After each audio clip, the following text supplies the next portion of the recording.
giveaway announcement has been paid for by Crackleheads everywhere. Emerald City Comic Con weekend just got a whole lot nerdier with Cracklefest 10 on March 13th from the legendary Hard Rock Cafe in Seattle. Hosted by the Mike Seibert Radio Podcast. That's me! Come celebrate 10 years of Cracklefest and Nerd Rock while Kirby Crackle plays the entire E for Everyone album. Joined by special guests coming in all the way from Denver, H2 Awesome. And live looping and mermaid pop from singer-songwriter Emily McVicker. Advance tickets are $15 and $20 at the door. Show starts at 8:30 with doors opening at 8 p.m. For more information, visit KirbyCrackleMusic.com. You're down the street anyways for the con, so why not come down and rock with your nerd out? Cracklefest 10. Okay. Are you we'll leave it what it is. Are you saying, is there a way that I could not have to be near the mic and I would sound better? No, it still sounds bad if you're away from the mic. Okay, fine. You are the biggest if anybody is an audiophile here, it would be you because of your music. You know how these things work. Yeah, but I'm no... Yes, it's true. But I don't care. Megatron must be stopped, no matter the cost.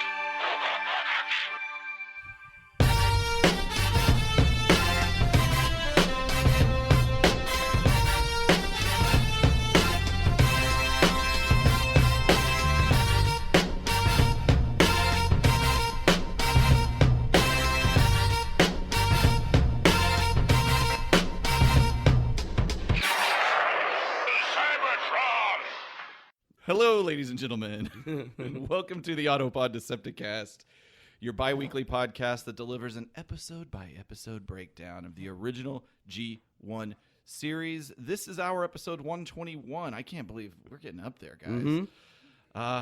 We're covering Transformers episode number 17, Autobot Spike. And I'm your host, Aaron, and joining me are the Dana Carvey and Chris Farley to my Phil Hartman, or perhaps it's the Chris Rock and Julia Sweeney to my Ellen Clayhorn, or maybe the Tim Meadows and Al Franken to my Mike Myers. Either way, we're keeping Kevin Nealon and Victoria Jackson out of this. There's some real variable talent in those mentions. Medium talent. I'm Ryan, and maybe you can tell listener I'm getting over being sick, so you can enjoy that. Hi, I'm Caleb, and I'm as close. I've swallowed the microphone. You are very close.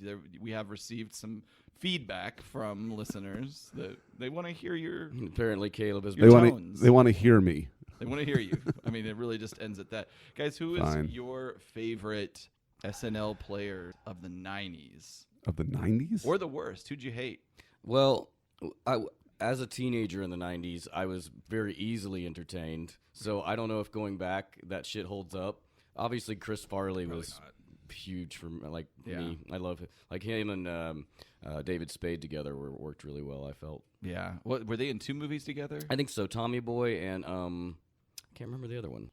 Tommy Boy's the one where his dad dies and he has to save the company by selling brake pads. Yeah, and then there's the one where Chris Farley's brother is running for senator or something. I must and not have seen that one. I don't They think I've got to seen that hole either. him away, and, Really? and David Spade's the guy that's got to keep tabs on him. Drinking, smoking, snorting. That was being videotaped, and they used it out of context. Oh, he was also in Beverly Hills Ninja.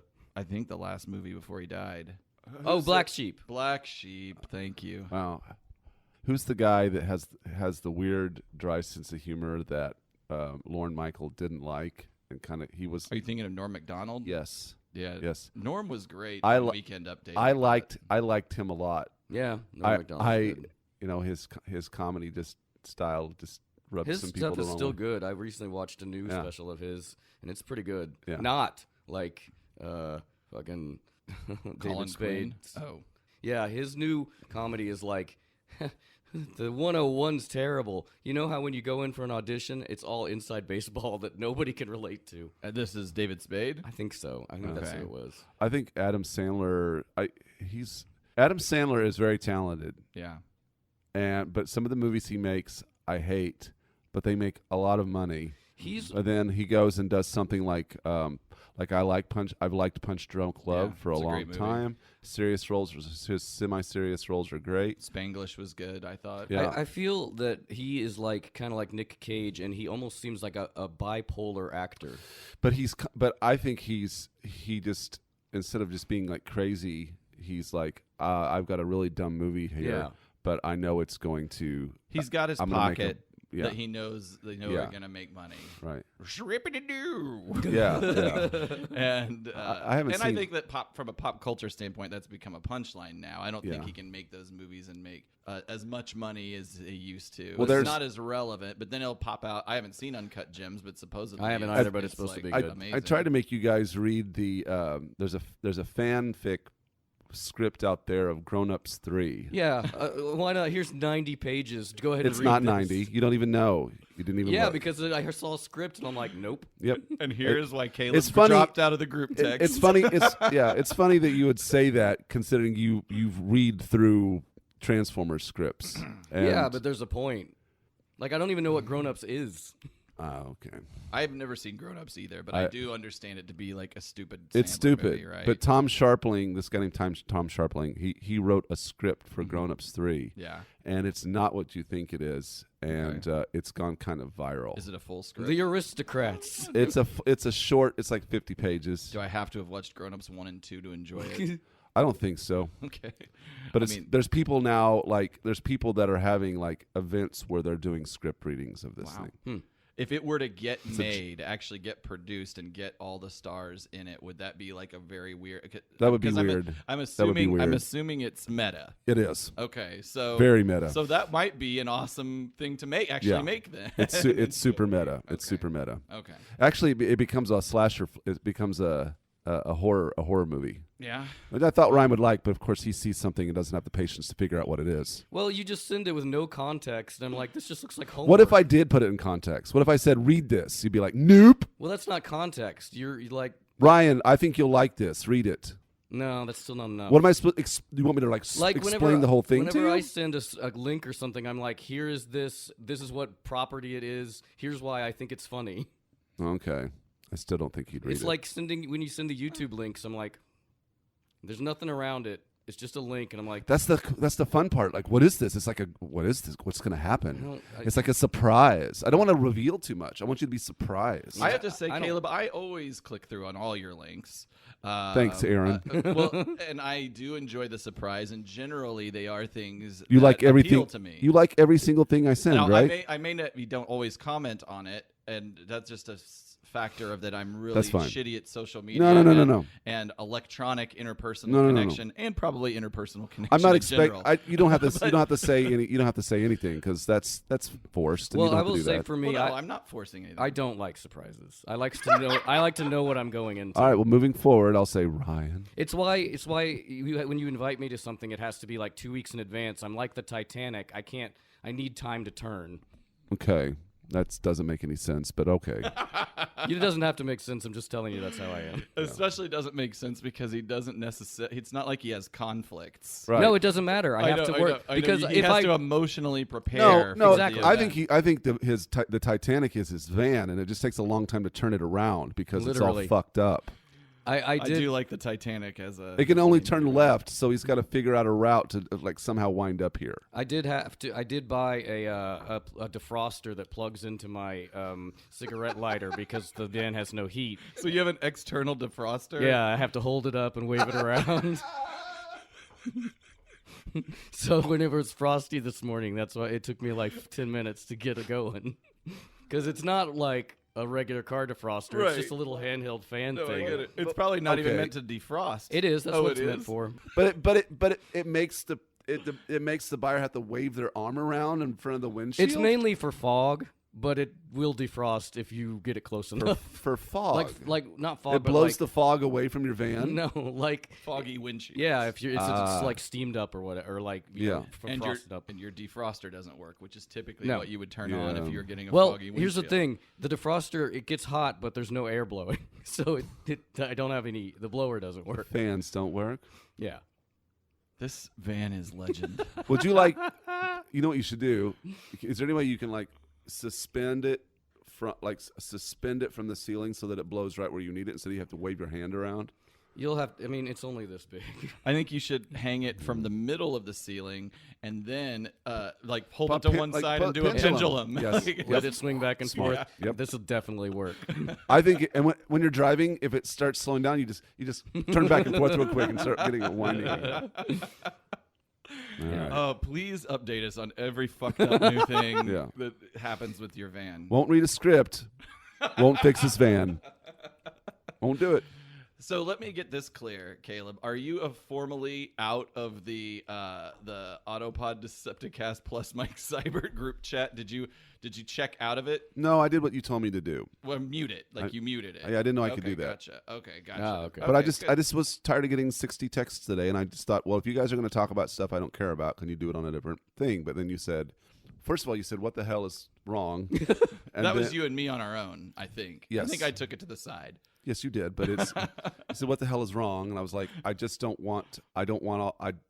interested in this." And then you said, "Well, no, you can't leave." And, I said I wasn't going to kick you out. I wasn't going to start a whole new thing. Yeah. and so here's Just mute it. here's the thing where you can make a little moon appear. So I think that works. I don't know. Well, we've been texting, and you haven't in that Yeah. chat. So first of all, I'm sorry you felt overwhelmed. I wasn't by the overwhelmed. volume of It wasn't texts overwhelmed. That you didn't care It wasn't about. overwhelming. It was just annoying. It's so weird that that is his perspective when we're just talking to him about the things he sends that you don't care about. I know. Yeah, but Ryan doesn't know that he doesn't. I look through those texts. Mm-hmm. Ryan doesn't even give it a chance. Sometimes I do.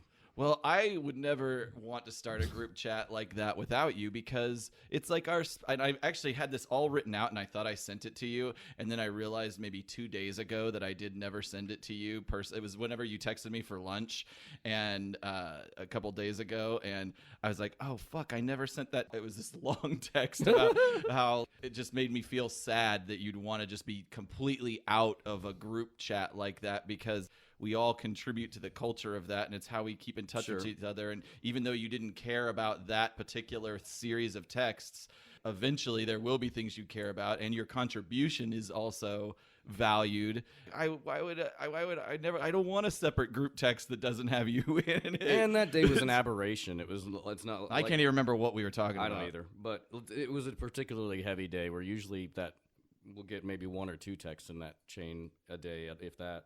Right. I look forward to the day when you feel like you're ready to unmute it and join back in, but do it at your own, obviously, at your own pace. Sure. Love you. I love you too. I really appreciate you thinking about me and then forgetting to send it. It's fine. But you know what? It was 2 days ago, and it was way past it's fine. the conflict zone, and I knew we were going to see each other that day, so I'm I glad could you just say didn't it in person. I'm glad you didn't send it, because that would have been awkward to It me. would have been totally out of context. I would have been like, fuck, okay, now I got to talk about this again. So then I had to delete all of that and just say, I'm in Arkansas, I can't have lunch. That was good. I liked that. That was fine. Ryan. Hey. Before us is a cocktail. Yeah. This one is the Spike Life Support Pepper Upper. Nice. And this is 1 jigger of good rye. I used Bullet. A jigger of good bourbon. I used Door Gunner, which is distilled in Purdy, Missouri, about 50 miles southwest of here, by veterans. The juice of half a lemon, 3 drops of Tabasco, half a teaspoon of Worcestershire sauce, half a teaspoon chili sauce. And I wanted to try this basically because it seems like a bourbon and rye Bloody Mary kind of. It's a really short entry. It says, "This is nothing for children to toy with, but the action and plenty of it we are reporting is not lacking on that score. Frappe hard and serve in any sort of fireproof glass." Ooh, okay. Okay. So this might be spicy. Is this? It is. Is this crushed pepper? Oh yeah, I put some tahini on the rim if you want to try that. tahini. I love tahini. We got on our tahini kick a few months ago. All right, I'm just gonna drink this. Cheers. Oh. Cheers. Ding dong.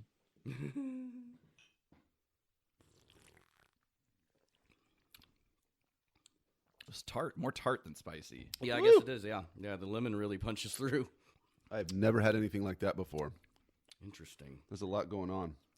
it's strange because the bourbonness, the whiskiness of it, It's very.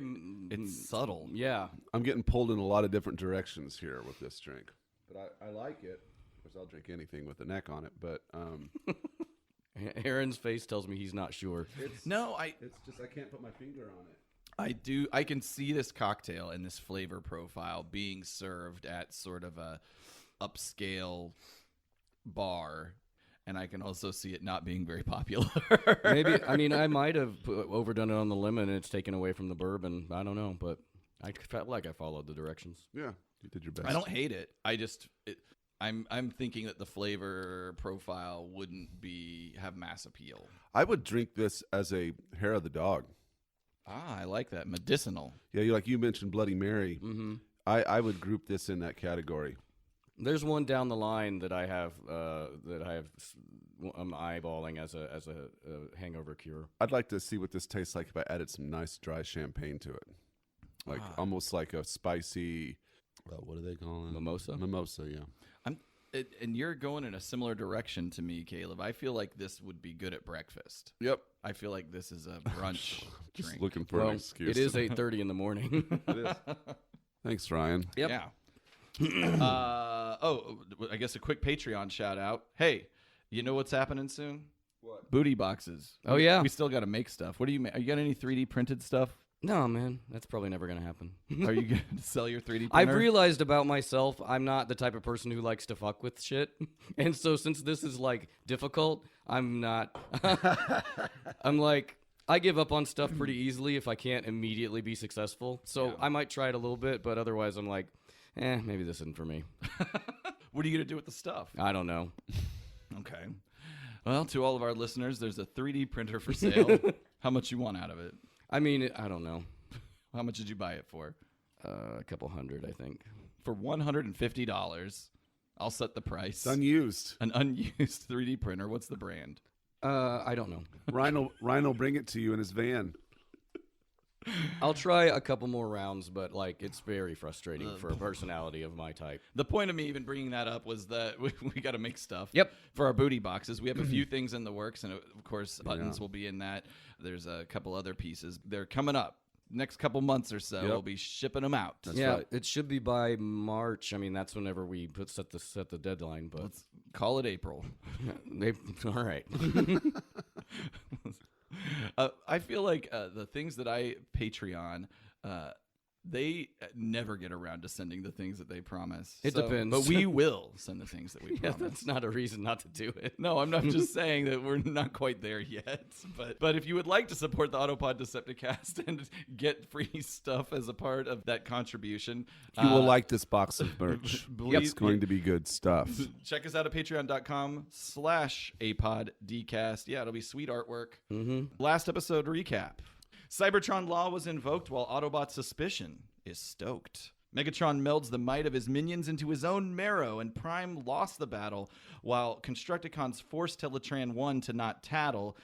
These are decreasing in quality. The Dinos meet Devastator, while Autobots listen to Swift, Taylor. Jesus Christ. Okay. The Autobots win via hologram and shove the cons into some lava jam. Yeah, and that's immediately just not even dealt with in this episode, which is the first episode of season 2. Yeah.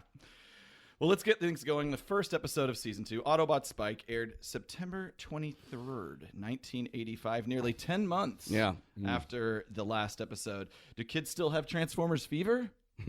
I'm sure that they just ran the other ones constantly until the new season started. It was in syndication Keep every the- day. Well, I guess it wasn't probably in syndication. I don't know.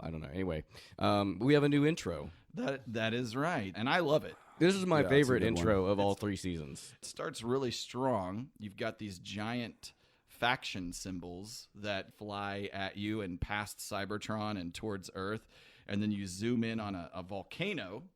I presume it's the very volcano that we care about I guess. for the show. Okay. And it's erupting. Next, we've got the Transformers logo. This is a nice touch. Oh, yeah, it's grabbed in presumably Grimlock's teeth, because Yeah. we'll see in just a second. It's like an inside-the-mouth silhouette. It's good. Clamping down on the Transformers logo. A flash of light. We see Grimlock biting a cone head, swoop and snarl. Now, transforming. right here, Mhm. okay, we just saw Blitzwing, and he... Does Omega Supreme step on Blitzwing I in think tank that is mode? the. I think that is the implication? Yeah.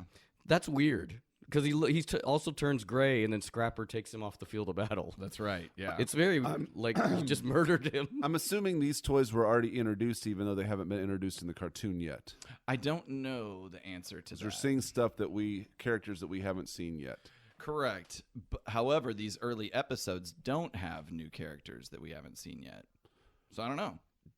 I don't know if they were out yet or if they slowly got released through the publication of the season. And I don't even know if they tried to coordinate the broadcasting of new episodes with the release launch. of new toys. Ryan, you got any insight on that? I don't have those figures. Okay. So yes, to Ryan's point, we saw Blitzwing. He come from the sky, then turned into a robot, and then back into a tank. And then you saw Omega Supreme smashes him, and that is Scrapper, right? Yeah, it's Scrapper. Picks up the corpse. In his payload form here. The animation in this intro is really, really good. It's very dynamic. So Omega then fires on a triple changing Astro train. He goes from train to robot to shuttle and then takes off over a ravine that holds the river of lava. I assume that's a reference to the river of lava that we From saw last season. in the last season. Well, but it'd I be don't nice know. if they thought about that. Maybe. We're just giving them the credit for that. Seems like they thought about it for a second. That lava techno psychedelically morphs into these perspective vectors, and at the horizon, Optimus Prime, he's leading a new set of Autobots. We got Red Alert, Trax, and Grapple. Flip the perspective, and then you've got the purple side with Megatron and Scrapper and Scavenger and Ramjet. Prime and Megatron get into a tussle and Into a black hole. seem to get pulled into a singularity. Yes. It's pretty awesome. The only thing that's on the other side of that wormhole is the Transformers logo. As it should be. That's all right. So, yeah, that's the new intro. I love think it. I like it at least twice as much as the last. Yeah, and I also like it better than Season 3's, and I think the animation is way better than Season 3's intro, too. It is. I think it is the best intro, quality-wise, quality of the character design, animation, shading, everything being animated. I think a lot of Season 3's intro might have taken clips from the cartoon. Yeah, they don't look. The quality doesn't look as high. Yeah.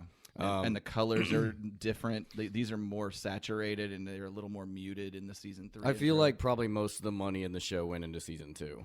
Yeah, well, they produced a lot of episodes. Yeah. We got to Hunker down, everybody. Hunker down, Caleb. We're just at the very beginning of Season 2. So season 2 has how many episodes? I don't know. I can't remember. I don't know either, but it's a lot. It's I was the most, excited. I was think. like, we got through season 1. Oh, it's way more than 16. It's easily double Season 1. God. I want to say, hang on. Oh God. Because Season 1 only had 16 episodes. Here we go. 49 episodes. Oh my God. Oh my God. Season 3 only has 30 episodes. Then you get to the feature film. Yeah. We originally thought that we would do half episodes, and Caleb did the math and figured out it would be 7 years. before we got done. We're still in a 3.5-year journey. Yep.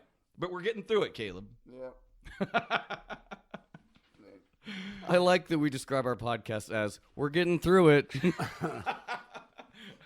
I'm just saying that for Caleb's benefit. I love this podcast. We kick things off at Autobot headquarters, which, by the way, looks like the less gentrified parts of North Springfield. It's pretty messed up. Yeah, and it gets more like, yeah, the arc is not in good shape, and it gets fucked up a couple times this episode. Victor Caroli comes in and creepily explains that there's some experiments that transpiring by, not by Wheeljack. Not by the Autobot scientist Wheeljack. but by Autobot human, Sparkplug. Yeah, basically Sparkplug is playing a solo game of Autobot Chopped, where he's just taking a bunch of disparate parts and seeing what he can make out of it. The Autobots are gathered around Optimus Prime sporting his more bulky, angular animation model, so I like that about it. And he lets Sparkplug know, hey, we're ready for you if you need us or whatever. And Sparkplug unveils this thing, and Spike says, Wow, It's like some kind of robot Frankenstein monster. Franken-whut, Spike? Oh, it'd take too long to explain, Bumblebee. If I'm Bumblebee, I'm like, why'd you fucking bring it up then? I wasn't talking to you, but Bumblebee. I do appreciate, as a pedantic prescriptivist, that Spike said Frankenstein's monster instead of Frankenstein. A pedantic prescriptionist. Yeah. Okay. It's alliterative. Really, Ryan? You just couldn't wait, could you? I'm pretty proud of that. But I did look into it, and it kind of makes sense because this episode was written by Donald F. Glut, who is apparently a huge Frankenstein buff. Like, he's written many novels, articles, short stories, and nonfiction books about Frankenstein and Frankenstein's monster. Interesting. Yeah, and also he mentions it about every 3 minutes in this episode. Yeah, it gets a little like I get It's it, silly. Spike. I get your reference already. Yeah. Sparkplug fires up the electricity. Despite some in the audience's disdain for the idea of even creating a new Autobot, it turns out it's worked. It's moving. Autobot X, they call it, and it rises from its platform, brainless, soulless. The monstrosity immediately begins just fucking shit everything up. This is all highly irresponsible and ethically Everything about this. questionable. Oh, God, it drives me crazy. So he's throwing contraptions, just generally being unpleasant. The Autobots have to stop it. He literally has bolts in the side they of put his bolts head. on the side of his head like Frankenstein. So you'd have Frankenstein's monster. the you pedantic son of a bitch. Thanks, that's me.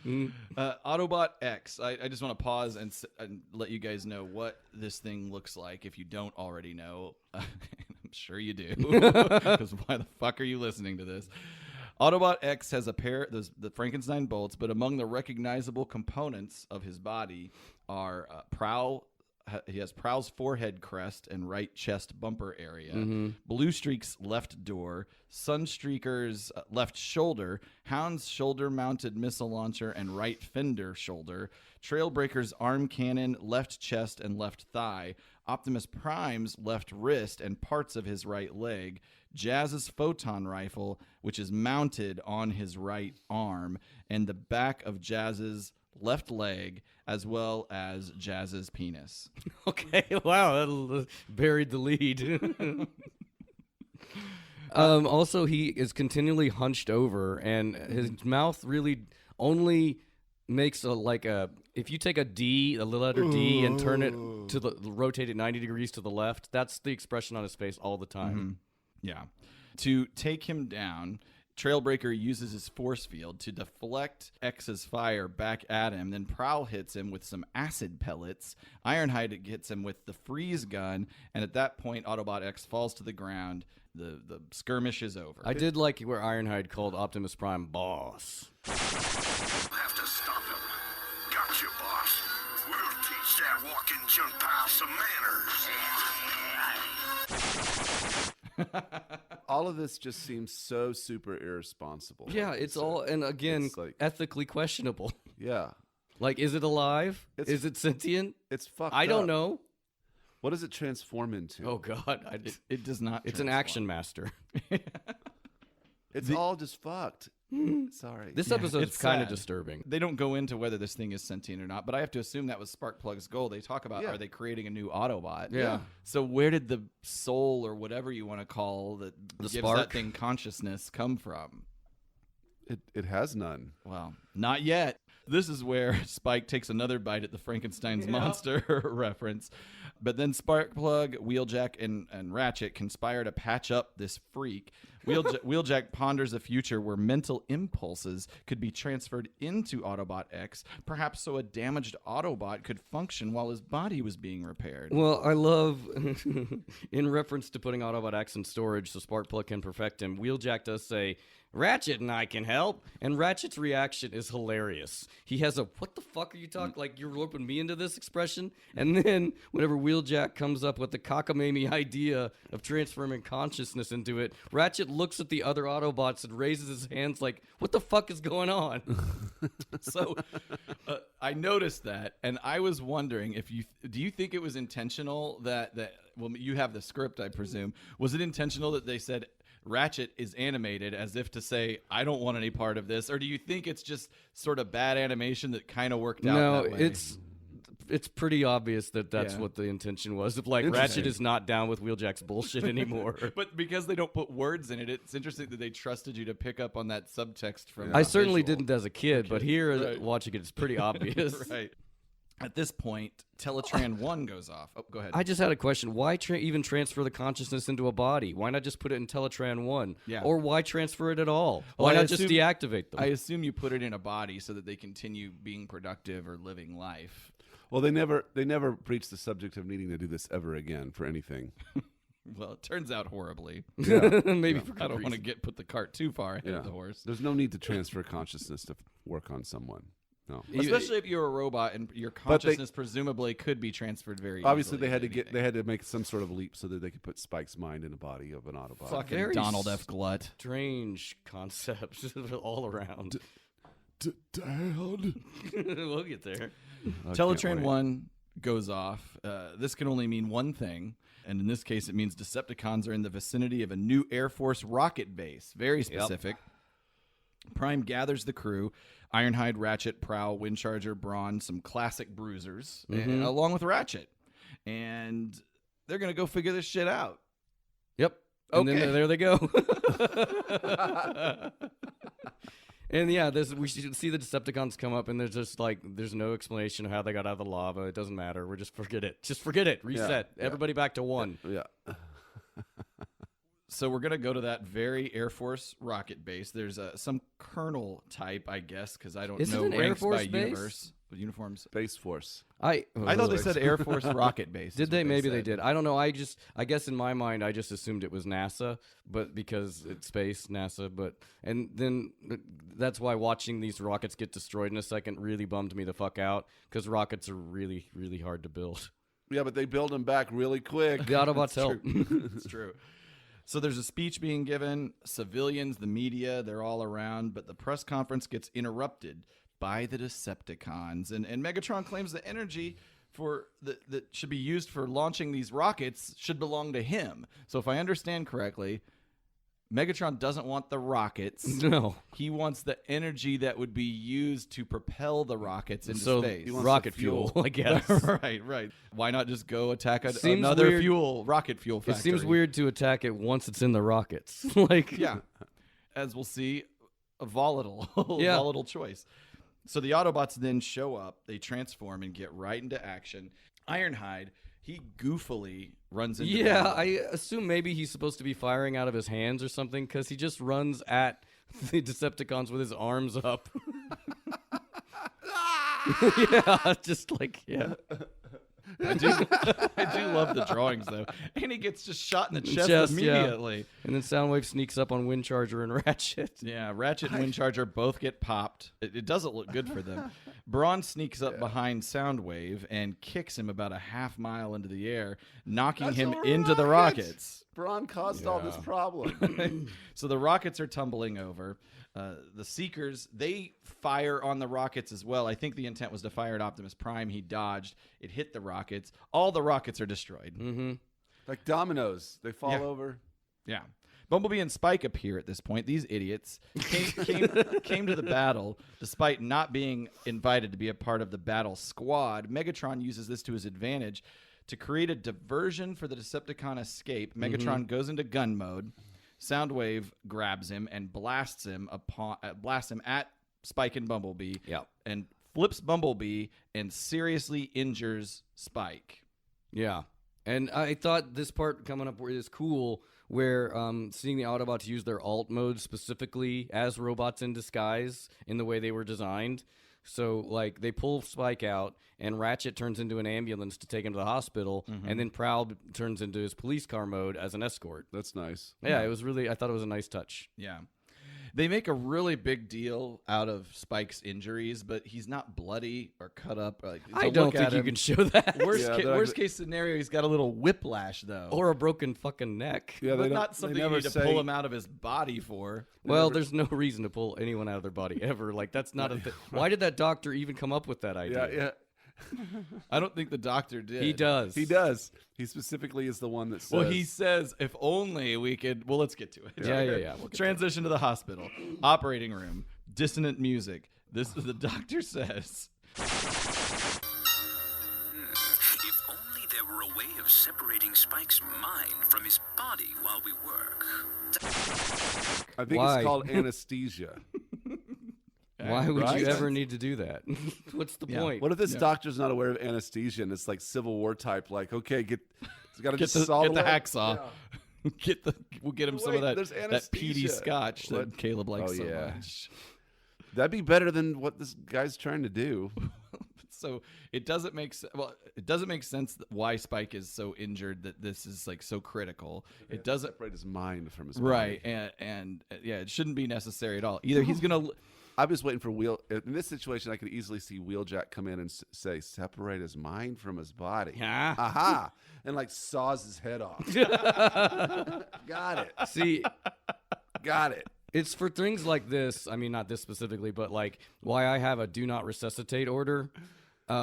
If my heart stops and I can't breathe on my own, don't try to save me because won't. the statistics are awful. Even if you're in the hospital. Don't worry, I won't. Yeah, thank you. You're witnesses. Even if you're in the hospital surviving, being resuscitated to discharge is like, what is it? 17 to 20%.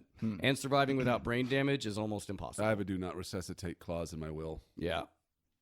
I don't have a will or a do not necessitate anything. You do not?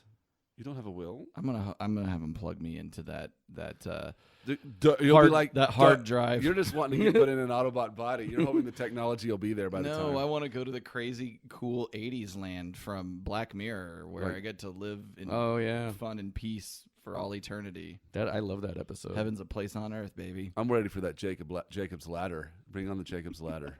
That Black Mirror episode made me cry so hard. Oh yeah, it's the only Black Mirror episode I've seen that has a hopeful ending. Yeah.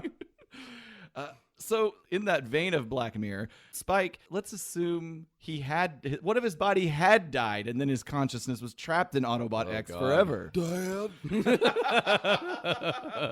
Carly? The very next scene makes me laugh. Where they're in the operating room right now, but then they cut to his hospital room. Mm-hmm. Yes, they're operating. Spike. This room makes no sense. He looks like he's in a childhood bedroom. He's in like a 1930s TB ward style bed. Kitty corner in the middle of the room. No machines around as him. if hospitals aren't cramming you in there like a little medical factory. Oh, political. Well, I'm just saying, maybe he's got a luxury suite. Maybe they're actually fucking very wealthy. Maybe they own those rigging operations that they worked on, and that's why Spike was allowed shit. there. I just knew That's why they new don't have to addition work the anymore. universe. Yeah, maybe Spike doesn't work there. Maybe he was just visiting his dad at the rig he owns. Yeah, and that's where this doctor comes up with the idea if only we could get him out of his body, which isn't even a vaguely testable hypothesis by a human. So where'd you come up with this? I don't think the man's a real doctor. He just wandered in with a lab coat. I think that when they took him to the hospital, they completely took him to the wrong place. Mm-hmm. I think they took him like to To an a auto. theater? No, they took him like to a mechanic, like an auto body garage, like a Pet Boys. They're like, I don't know. Let's separate his mind from his body. Let's see what happens. I love the new universe you're creating. Yeah. Speaking of Pep Boys, we go back to Autobot headquarters, and Bumblebee is getting operated on up the ass, it looks like, by Ratchet. Bumblebee should be worse off than Spike. He took the shot from Megatron. Well, yeah, but Autobots are a lot sturdier than flesh creatures. Spike didn't but wear it's Megatron. Spike didn't wear his goddamn seatbelt. That's the problem. Probably true. He rattled around. I don't on the know if inside of that. 68 VW bugs have seatbelts. Do they? Andy had one. It did. I don't know if they were added post factory, but it had to have seatbelts. Ryan, it's not a 68 VW bug. It's Oh, I see emulating a what you're doing 68 to me. VW bug. Posted by on my own petard. He has a fucking seatbelt. Okay. And Spike wasn't wearing it. Sparkplug and Wheeljack, at this point, Team Incompetent, they have rigged Spike's brain up to Autobot X with some cybernetic attachments. They're going to transfer the mind, which will allow the surgeons to perform the operation on Spike's real body. I want to hear this when he wakes up where he's like, why did you do this to me? I love the music. Yeah.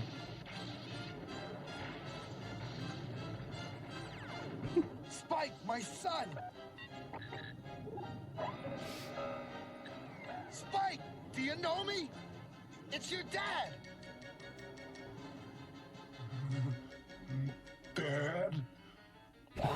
There it is. Spike? Me? No! No! Anyway, I guess it's later, but he says, "Why did you do this to me?" And it's very upsetting. Yeah, it's troubling. What have we done to you?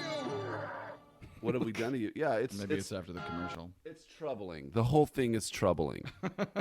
And I have, we can get it to later, but like, I have children, as everyone knows. And when I look at this, I'm seeing like, you could kind of like look at this a way of like a child like experiencing puberty in a way. Oh, okay. Yeah, where like the Why did you do this to me? well. It's the awkwardness of not knowing what Awkwardness of like, yeah. everything's So changing and you have no control over it. I kept seeing a lot of that where you've got a child in a man's body in a way. Or I like don't remember dealing with- puberty being traumatic. That's because you went through puberty when you were like 3. It was crazy early. You don't remember going through puberty. I came out of the womb with like, "Hey, give me a highball, doll." I don't really remember it being traumatic either. But I'm just I'm just saying for the sake of the show, it seems like Okay. I can draw Sure. some correlations. Of course, I'm seeing it now from outside, watching my kid experience it. Guess what my kid did last night while I wasn't home? I was playing rock and roll music and not being home, being a responsible father, and my wife has got surgery, and all she can. Harrison was being a dick to his younger brother, and Harrison aged. 11. Younger brother aged. 6. So, and he was just being. He just didn't want the younger one watching him play Minecraft, and so he was being a dick about it. To the point where my wife sent him to his room, sent the older one to his room. He went to his room. Sometime later, he comes in through the front door. He had opened the window of his room, come out of it, and then came through the front door. He escaped from his room and demonstrated it that he escaped from his room. Was he trying to be funny? I mean, if He was trying to make a point. You can't keep me in this room. Yeah. I'll just escape through the Did he window. just go out there and come in, or did he spend some time out there? I don't know. I know it's irrelevant. I'm sure that I'm sure he didn't. I don't think he spent much time out there. But It's also terrifying. Of like, what if he'd wandered off and like, who knows what could have happened? Yeah. So anyway, so when I see like Spike here, like he's developing, he's somehow it's like there's parallels with like experiencing like I can see that. adolescence. Adolescence doesn't necessarily have to be traumatic. Your hormones fuck with your emotions. The chemicals in your brain. And so there's a lot of mixed up sort of things So going on in your head, as well as the physicality. Yeah. My skin is all fucked up. I'm growing. I had growing pains. I don't know if you guys I did on my legs. My legs were just I like, did, my despite legs. the fact I made it to a max of 5'5". right. Before that, you were only 3 feet tall. It was, yeah, it was crazy. I shot up in Quite a just stretch. 1 month. Also, you start jerking off. There's that whole piece of it. Yeah. I remember when I accidentally made that happen for the first time. And then it wasn't an accident ever again. Oh, I had to back engineer it because I couldn't figure out because for the longest time I didn't masturbate the way most people do. I still humped don't. No, I do now. I'd use my hand now, but like I used to hump the floor or like a mattress or something and like put pressure on it that way. And so the first You have less of an evolved mentality than a chimpanzee. A chimpanzee, It's true. They know how to whack that thing. You're the way that you accomplish certain tasks. You go to a lot more trouble. Like you claim that you don't like going to a lot of trouble on things, but like the way you jerk off is a lot, there's a lot of extra steps involved. The way you like defrost your windshield, there's a lot of extra steps First of all, involved. the way I learned how to jerk off there's not extra steps. It's just a different step. It was just laying down and putting pressure that way instead of using your hand. But then the first time I did it was an accident. I was watching USA Up All Night, and it just happened. And then I was like, whoa, that was weird. And then it took me like 2 weeks to figure out how to reproduce that effect. Didn't take me that long to figure it out. I knew stuff felt good when you had a boner and stuff rubbed up against it. It took me a while to figure out that repetitive motion was the key to reaching new heights of bliss. I knew what to do, but for me, because I grew up very religious, I was coping with like, this is wrong. I shouldn't be doing this. I got over that pretty quick though. The first time I reached completion, I was, I'm guessing 14 or 13 maybe. Something came out, and I didn't know what it was. No, we didn't have the I- internet back in these days. I This didn't was- either this- necessarily. This was 1991. I thought this is the 90s. AIDS was a big deal. I thought I had AIDS. I thought Whoa. whatever happened to me, I somehow gave All right, myself AIDS. I didn't know that. That's interesting. Yeah, and I prayed to God and said, "Please don't let me have AIDS. I'll never do this again." Yeah. Semi-religious mentality in my family. Yeah. But Aaron, we need to have a talk. You don't have AIDS. no. No, just jerking off does not give you AIDS. Are you sure? I'm pretty sure. Well, We'll talk later. I knew what sex, like we all took health, and I knew what sex was and stuff, but nobody really explained like the method of ejaculation, really, Right. or like what that was. So They I weren't thought good I at didn't explaining understand what anything. happened whenever it occurred, and then also I remember Mrs. G. We were talking about STDs, and she talked about. I remember this line specifically. She was like, "Yeah," and it's like I think it was talking about HIV and AIDS, and she's like, because somebody had sex with a flea bag back in, which is not really politically correct. Wow, but yeah. had sex with a flea bag back in like the 70s, and then that got me to thinking because we had a full 6 foot tall Pink Panther stuffed guy that I used to hump. And I was like, for some What? reason, I connected in my mind. Like, I didn't connect Fleabag with. Hold on.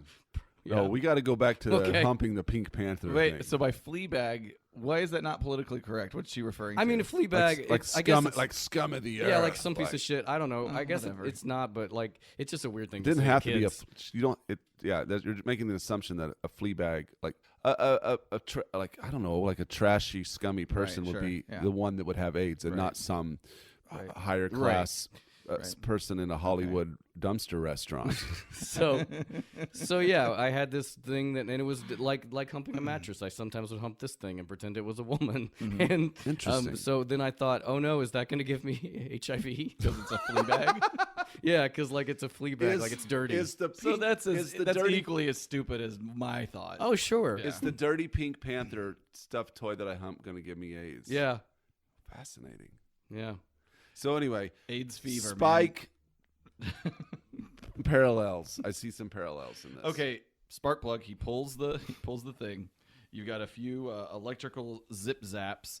Spike at this point has torn up Autobot headquarters. everything We up. go to commercial. We come back from commercial. He's still tearing things up. What do you think their fixed Teletran 1 budget is? 'Cause Oh, it's got to be so high crazy. because everything gets torn up all the time. Yep. It's true. Didn't it get filled up with lava from an active? Yes. I mean, it's all it's. They've had to rebuild this thing numerous really times. should consider moving their headquarters. Yeah. And they should consider moving it to a place where the Decepticons don't know where it is. Yeah. A secret location, as it were. So the gut-wrenching horror and sadness continues. Prime ultimately gives the green light to take Spike out. He says everybody put their blasters on low power. He actually gets the blast in, disables Spike, who falls to the ground. Sparkplug approaches Spike and tries to explain, and though it's difficult, Spike is able to gain control of his emotions at this point.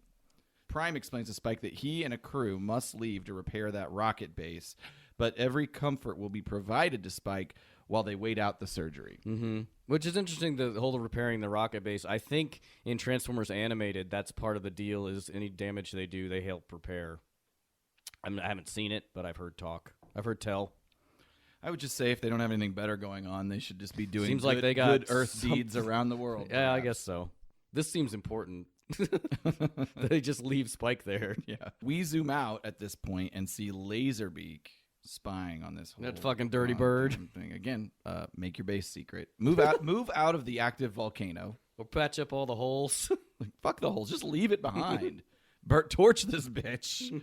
Laserbeak goes back to the Decepticons' undersea base. Megatron is intrigued by this new development. How can he leverage Spike's weakened mental condition to his own advantage? He's going to turn the Autobots' friend into their foe. Mm-hmm. We go back to the Autobot base. Oh, God damn it. This episode is nothing if not on the nose. Oh, fucking, yeah. Yeah.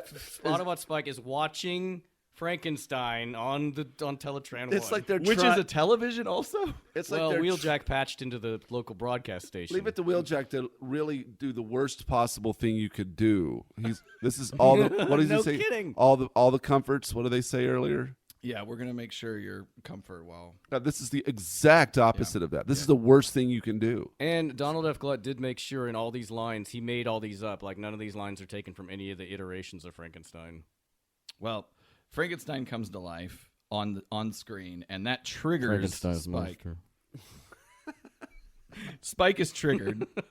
And just starts another barrage of attacking. He destroys everything. this table gets destroyed like 3 times in this episode. He's in full rage mode. Ratchet, Bumblebee, and Sparkplug approach him, but Autobot Spike unleashes some rocket boots and just blows out of the mountain. So fuck this shit. And Bumblebee goes after him, and Ratchet says, I haven't finished repairing your radio transmitter. And I wrote down, I'm sure that won't matter. And I wrote that being facetious, but it really literally doesn't matter. Yeah, it is the very definition of a wasted line. Yeah. By saying that, you assume that's going to come into play later in the episode. We can't reach him. Yeah. Oh, if only my radio transmitter worked. Yeah. I also wrote down, I wonder if this will be important later. And then it wasn't. I know. So sad. They gave me radio transmitter blue balls. Spike busts through the mountainside walls to escape, and that also keeps happening at Autobot Base. That's becoming a common theme. Dinobots are busting holes. This mountain is like Swiss cheese at this point. Yeah, it is. It's fucked. That whole base is fucked up. And also, how are they doing it? It's like, is this volcano made of balsa? It's made of styrofoam. He flies off, and you see a reflector taking pictures of the situation, getting some information. Because the Decepticons know where this place is. They just watch it all the time. This sets me off in so many ways. Like, fuck, if you're not going to move your base, that you know the Decepticons know where you are you not going to put a guard out there, somebody on watch? Yeah, I mean, all the time, in Beast 24/7? Wars, they put out automated cannons, so if anybody gets too close, it shoots at them. Decepticons frequently just walk in this thing. Literally. Yeah. So I've said it before, and I'll say it again. The Autobots are idiots. Sorry. That's okay. It's all right. Spike drives out the hole in the wall. Yeah. Bumblebee, Bumblebee, instead of like taking it was like, well, there's a new hole. I'll just drive out of that. Okay. Reflector is keeping an eye on Spike while Spike ponders his new place in the world. Should he use his powers for good, like Optimus Prime, or should he conquer mankind? There's a couple things here. First of all, this is the last time in the show Reflector speaks. What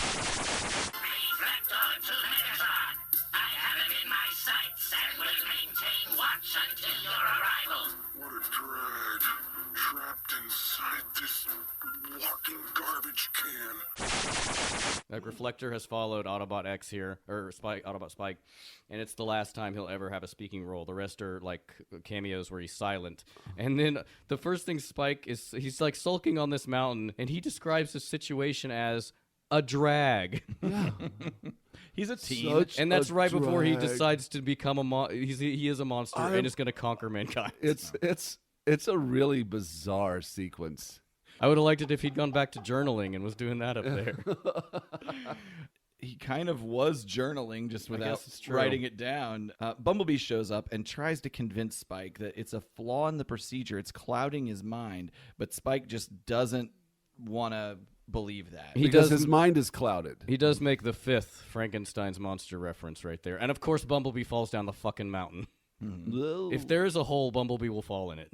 About this time, the Decepticons show up, which pleases Spike to a degree because it gives him an excuse to fight. He wants to use his new powers. He fires on the Decepticons. He takes great delight in using this new abilities, and in the end, the Seekers end up overpowering him as we go to commercial. What body of mine? He wants a battle! Let's give him one!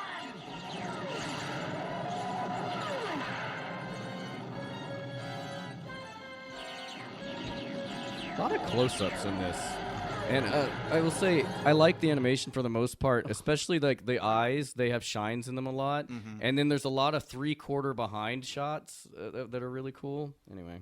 There's a lot of good detail in the highlights. Back from commercial, Megatron approaches Autobot Spike and tries to reason with him. And of course, he's also trying to manipulate him into joining the Decepticons to punish those that did this to him.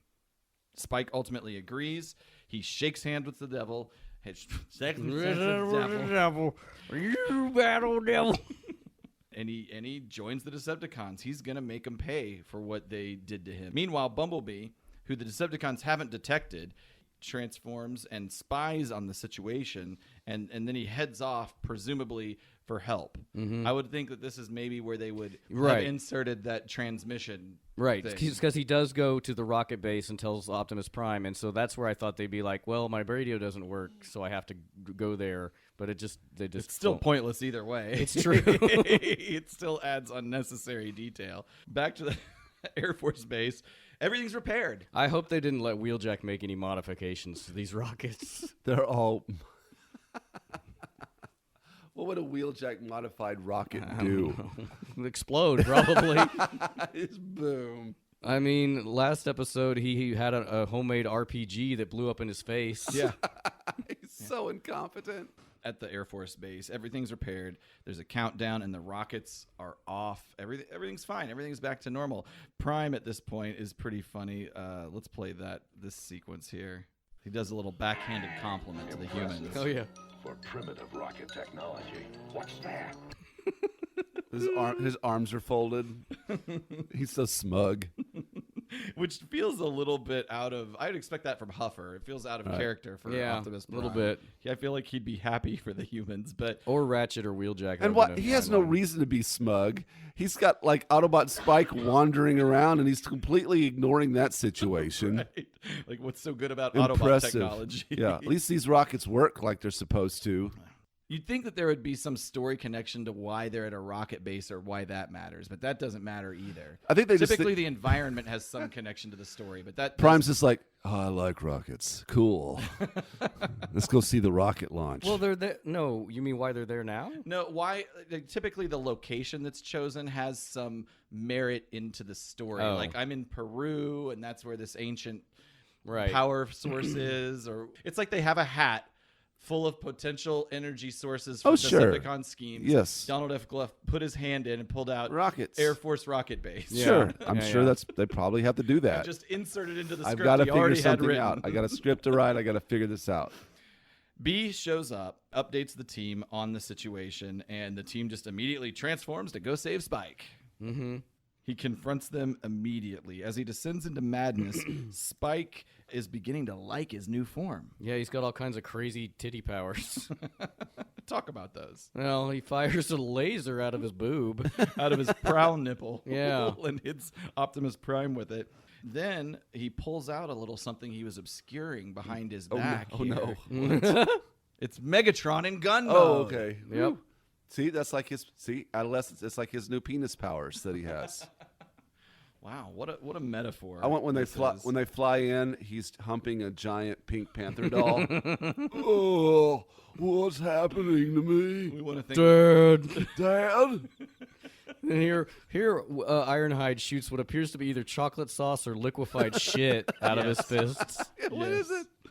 It's chocolate sauce. the Seekers show up and attack from behind. Prime and Bumblebee, they continue to try and bring back the goodness in Spike while Megatron tries to keep him under his control. Sparkplug shows up. He's trying to talk some sense into him. Spike reflexively fires on Sparkplug and ends up knocking him off of a cliff. Realizing what he's done, as Sparkplug falls to his doom, he launches some kind of arcade-style Yeah, the claw grappling game. grabber off, and he snags Sparkplug in the nick of time. And from gun mode, Megatron commands Spike use the power of Megatron to destroy them. And Spike cheekily takes aim at the Decepticons and fires Megatron's power on them. You've used it against my own troops. This plan was flawless. Megatron breaks free of Spike's grip, having been betrayed. He commands the Decepticons to retreat. We enjoy a tender moment with the Autobots and Spike as he begs for forgiveness. Spike, I'm there's sorry. nothing to forgive. Yeah, there's nothing to forgive. Okay.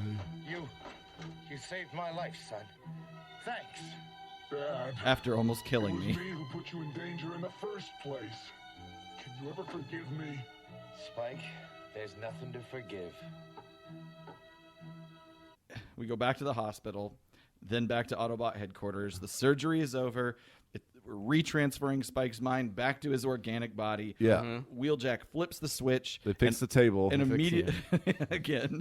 immediately there's problems. It's overloading. It can't take much more, but They under the wire. Boom.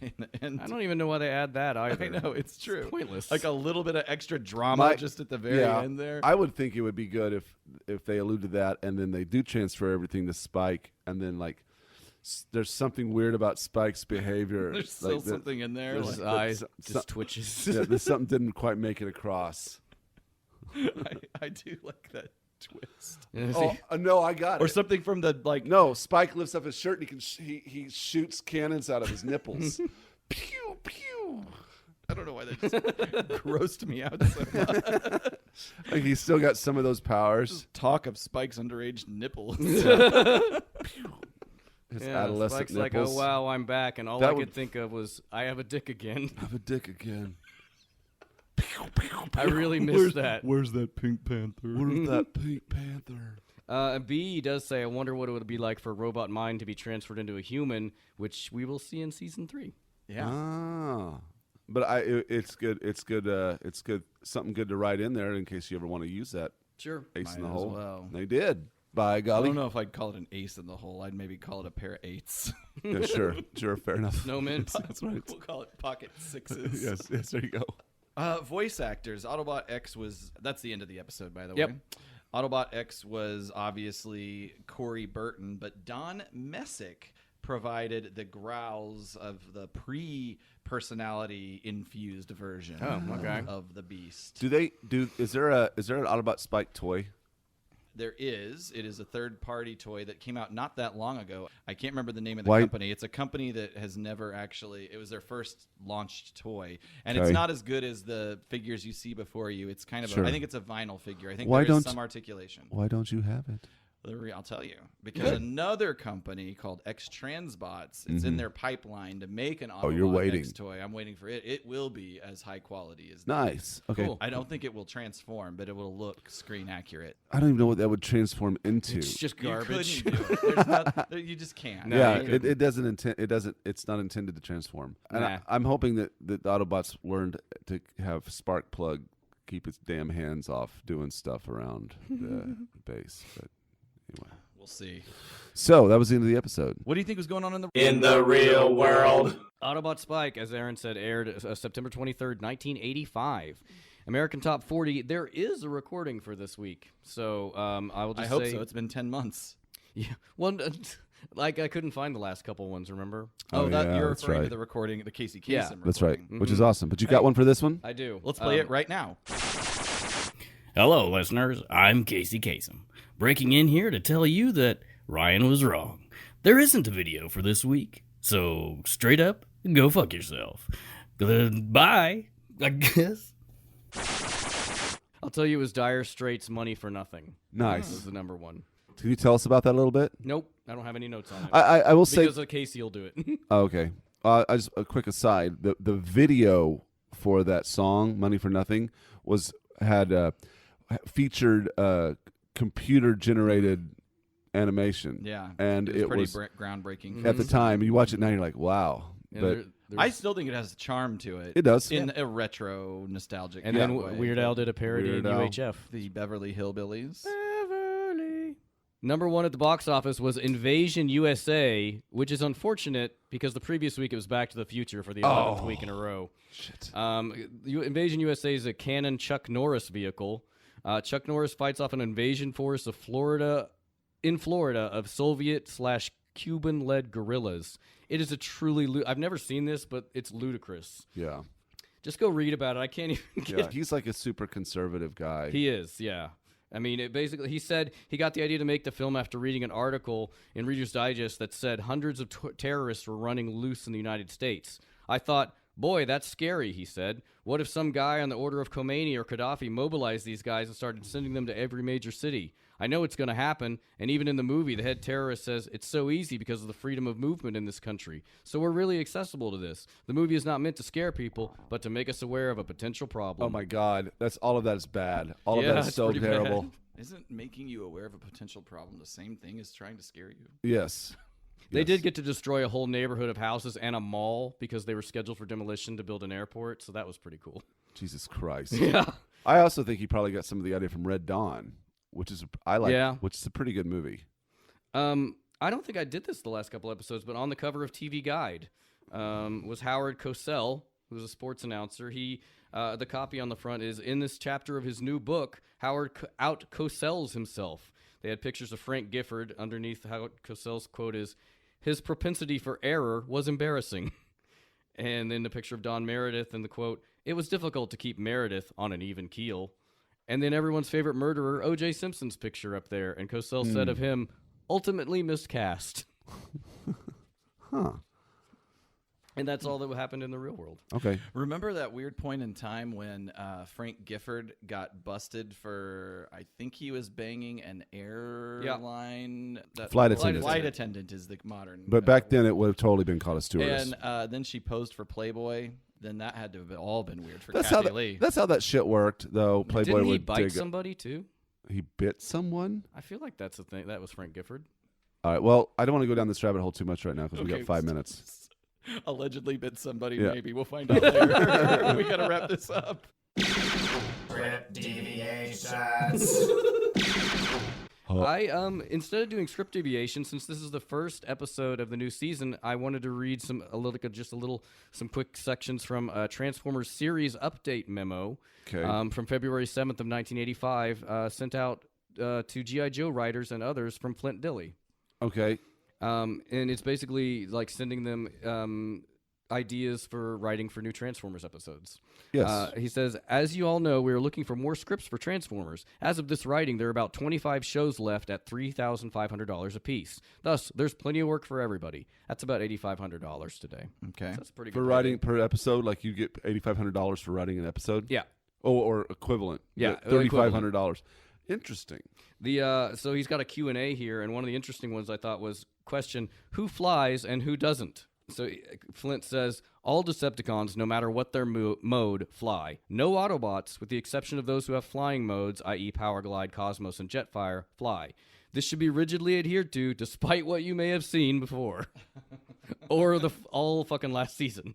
Autobots on occasion may strap jetpacks or hydrofoils over water for a limited period of time, but these are slow and vulnerable. Interesting. And then he says, Cybertron has not been fully developed, but you should think of it as a wholly technological, mechanical planet that may have started out as a space station eons ago, but has grown from the center out. Therefore, the deeper you go into the planet, the older things get. And there was I thought was interesting. There was an episode that did actually deal with that, which I'm looking forward to us getting to, because it's really, when I was a little kid, that seemed to be the most interesting episode I ever saw on this show. Just a couple pitfalls and other things to avoid. Avoid the following. We've beaten the Decepticons this time, but they'll be back. Endings. Laughing dissolves. Simulated humor. I don't know what simulated humor means. I have no idea. Insult fight scenes, like your mother wears proton boots. Robots standing around talking. Give them business. Characters talking to themselves. This is unhealthy behavior. Any other Saturday morning conventions. I'm pretty sure all those were violated in last season. So this is going out internally to like G.I. Joe writers, people at... Yeah, people at, for both G.I. Joe writers and other writers that if they want to pitch a script. Gotcha. And then lastly here, I mean, I'll refer to this a couple of times more when we rewatch these episodes, but he says, though we must keep Spike and Sparkplug around, we should always be on the lookout for interesting humans and or aliens to put into scripts. Likewise, we should have more women. Frankly, recording sessions filled with men are a drag. Well, that's good for him. Good. I think that's forward thinking. I can't tell. It's hard to say. I didn't realize that Flint Dilley had that level of influence this early in the series. Yeah. Maybe I need to do a little bit. I was just researching him. His first credited episode is Prime Target, which is a later episode in season 2. Then you've also got season 3, 5 Faces of Darkness is pretty much what he was famous for having drafted, aka Transformers the movie 2. Yes. Kind of thing. But great information. What else you got? That's it. That's all for that section. Excellent. Fucking A. Then maybe Scheme. How'd you guys feel / about this iconic scheme? moment. So okay,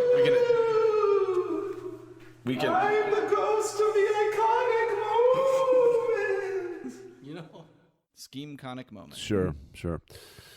I rating the scheme at poor. It's just the same thing over and over again, and what they were going for, it just seems so flimsy. It's not really a scheme.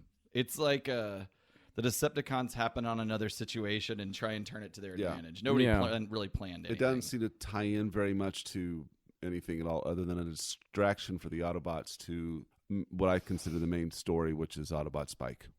I do like the angle of Megatron emotionally manipulating the Autobots. This is kind of a first new angle on how he's attacked things. Yeah, two different that side of that scheme, because I guess Megatron's got two schemes. That scheme is actually pretty compelling. Yeah, because having Spike use him in firearm mode, like because none of the Autobots are going to shoot at Spike. That's right. Yeah, so I like that one. I think that one's actually that's an important thing for people to watch and maybe learn from, is someone manipulating, taking advantage of somebody that's in a compromised position, mentally, and people should be on the lookout for that kind of shit because it happens a lot. I didn't have a specific iconic moment, but just like this whole episode was very disturbing. Yeah. Like, it's an iconic episode. Sure. People remember this episode. Yeah, because it's horrifying. It is very horrifying. From the moment Autobot Spike arose, it wasn't going to be like, Dad. This is awesome. Everything's great here. Dad. Next time on the Autopod Decepticast. A classic grump is going to be infused with a little sunshine, leading to hilarious results. Yay. All right. That's great. We're wrapping it up, everybody. Go to the store. Posters, buttons, made by us. Or join the Patreon. You'll get that stuff, too, depending on your level. By the way, patrons... we're sending out stuff starting at the $5 level. Booty. So. I'm telling you, join our Patreon. We have really good merch. People like it. They've posted about it. You want some, too? Booty boxes are in process. And other than that, just continue to listen. Appreciate all of your support. Apple Podcasts, Stitcher, Google Play, and TuneIn. 5 stars, please. On the old Apple Spotify Podcast, and I guess also Spotify. Social media, Twitter, Facebook, Instagram, all of them at APDC. And Ryan, why don't you throw it on the website? Oh, I got some things. Invasion USA trailer. Great. Dire Straits. Go to the website. Dire Straits. AutopodDecepticast.com. All right. Thanks, everybody. Bye. Bye. Not bad. Not bad. Well,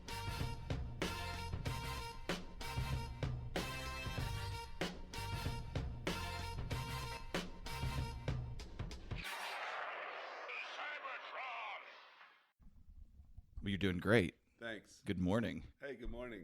Ooh, this scotch. Hey. Have you had a sip of it yet? Oh yeah. It's peaty.